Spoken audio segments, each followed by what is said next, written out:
যুক্তরাষ্ট্র ও ইসরায়েলের ভয়াবহ যৌথ বিমান হামলায় দেশটির সর্বোচ্চ নেতা আয়াতুল্লাহ আলী খামেনি সহ বেশ কয়েকজন শীর্ষ সামরিক ও গোয়েন্দা কর্মকর্তা নিহত হয়েছেন। গত শনিবার সকালে রাজধানী তেহরান সহ দেশটির বিভিন্ন শহরে এই অতর্কিত হামলা চালানো হয়। কিন্তু কোন ভুলে এত বড় খেসারত দিতে হলো ইরানকে?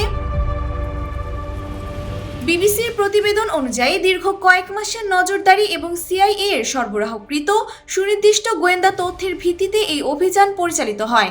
সাধারণত রাতে হামলা চালানো হলেও এবার সর্বোচ্চ নেতা সহ শীর্ষ কর্মকর্তাদের একটি গোপন বৈঠকের খবর পেয়ে দিনের আলোতেই হামলা চালানোর সিদ্ধান্ত নেয় তেল আবিব ও ওয়াশিংটন।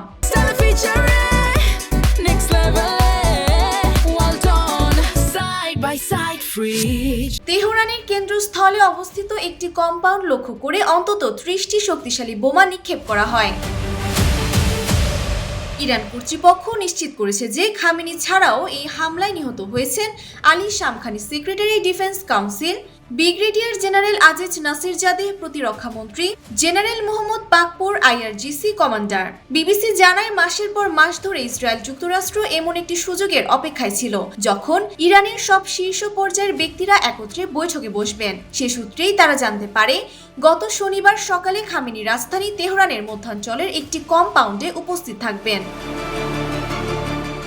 নিউ ইয়র্ক টাইমসের দাবি, এই অভিযানের কাজের ক্ষেত্র ভাগ করে নিয়েছিল দুই মিত্র দেশ। ইসরায়েল মূলত ইরানের রাজনৈতিক ও সামরিক নেতৃত্বকে লক্ষ্য করে হামলা চালায়, অন্যদিকে যুক্তরাষ্ট্র আঘাত হানে দেশটির গুরুত্বপূর্ণ সামরিক স্থাপনাগুলোতে।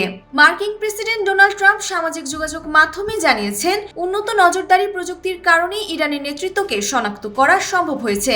এই ঘটনাকে ইরানের নিরাপত্তা ও কাউন্টার ইন্টেলিজেন্স ব্যবস্থার চরম ব্যর্থতা হিসেবে দেখা হচ্ছে।